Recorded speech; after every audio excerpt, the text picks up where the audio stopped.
So I'm going to talk about our FY22 budget. Just to briefly recap, our submitted budget, as you all have seen, is approximately $340 million. Our FY22 non-general fund revenue that's projected is about $36.4 million, which makes our general fund request from you, from the county, about $303 million. Just to break it down briefly, about $180 million of it is for law enforcement, $132 million for jail operations, and $28 million for judicial operations.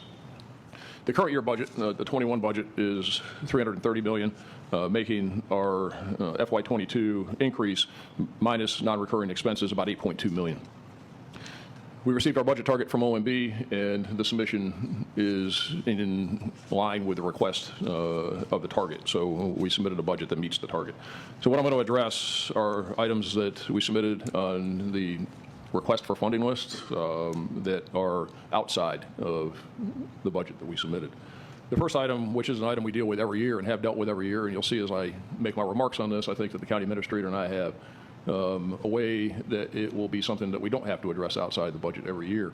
So we had an agreed upon model for the past several years that we developed after the Great Recession, after the economic downturn, and during that period of time we weren't buying cars at all. And as we began the recovery, it became a challenge as to how to recover and fund the vehicles. On average, we replace about 175 cars a year, and the annual cost to replace those vehicles is about $6 million. The projected vehicle replacement cost for FY22 is in line with that. It's actually $5.9 million. So for the past several years, we have submitted to you all a vehicle replacement request with a couple of options. One is to pay on a cash basis. The other is to finance the vehicles. And the decision for the last many years now has been to finance the vehicles. And that debt service is included in the budget, and that debt service is in our proposed FY22 budget in the amount of $5.9 million. So coincidentally, really, the debt service amount of $5.9 million that's in the budget that met the goal is the same amount that it would be to buy the cars, because the cost of the cars is $5.9 million for FY22. The debt service amount, which is for previous year's debt, is $5.9 million. Our total debt outstanding, again, this is from all these previous years' financing, the total outstanding debt is about $13 million. So after discussions with the county administrator, the proposal is for the county to use non-recurring funds to pay off that $13 million in outstanding debt, just get it off the books, eliminate it, and then we move in FY22 and moving forward to a pay-as-we-go model. And if we do that, which the county administrator and I talked about, with some type of a accurate inflation amount that's going to take into account the price increases every year, it should stay right around in that $6 million mark, which is what is in the recurring budget. So this will flatten it out. This will take us totally out of debt, and we'll go to paying cash for cars every year as opposed to having to go through the financing. So that is the proposal for that, and it will, again, set a new model as we move forward.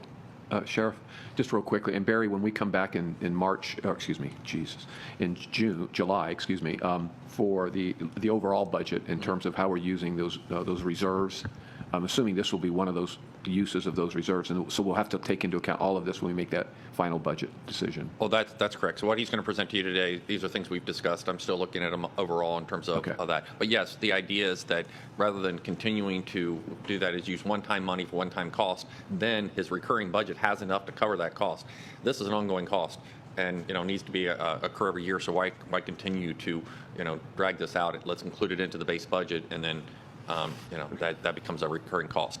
But I'll show you as part of the budget all of the areas where we're using one-time money for one-time purposes. You'll be able to see all of that with the budget.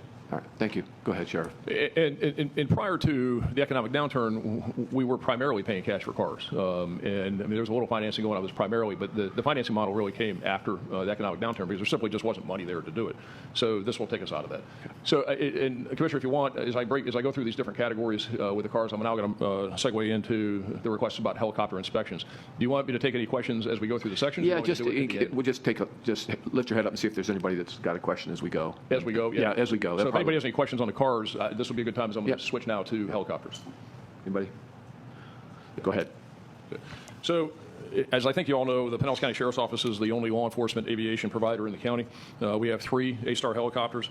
One is a 1991. It's a 30-year-old helicopter that is the oldest A-Star law enforcement helicopter that's in service in the country. A 2006 15-year-old helicopter and a 2015 6-year-old helicopter. Now, all of these helicopters are required to have periodic inspections and overhauls, and all of those are mandated by the FAA. So there's no option or discretion about that. And when they call them inspections, and we use that term, but they're really overhauls, they're not just inspections. It's where things are replaced, and that's why there's a significant cost, because it's just not looking at things and seeing if everything's okay. They're really more along the line of an overhaul. And they're based upon the age and hours of use. Some of the overhauls are more extensive and more expensive than others.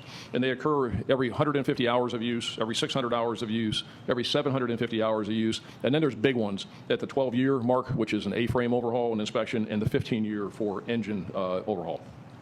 So two of the helicopters that we have, which are the two newest ones, will have significant overhauls required in FY22, and that cost will be $737,000. So again, that is just an FAA mandated cost, and to keep those helicopters up and running, that is an ask for the money to perform those overhauls and inspections. Another issue along the lines of helicopters is that 1991 helicopter, the one that's 30 years old, it has to be replaced. It's just antiquated for law enforcement use, and we're spending a lot of money on routine maintenance for it. The new helicopter that we'll need will cost fully loaded, and I say fully loaded because it's not just the cost of the helicopter and the engine, but it's all the avionics and all the law enforcement equipment and surveillance equipment and all the cameras and the stuff that have to be in it. The total cost of that is $6.2 million. We don't need the funding for that today. We will need it in increments, about half at the 6-month mark and the balance at the 12-month mark from the time we order it. If we talk to A-Star, and if we order it today, it'll take about a year. It'll take them about 6 months to get it built, and then another 6 months to get it all upfitted, and that's where they are now. So I've been talking to the county administrator about it. He's aware of the need, and we're going to discuss some options. One of the options is to finance it. Another option is to find some non-recurring money and pay cash for it, or maybe a hybrid of both. So we're in the process of discussing it, but I want to make sure you all are aware that that helicopter just has to be replaced. We had some discussions, and you should know that we're looking at all the options and trying to do everything we can. Is that one of the options was, and it's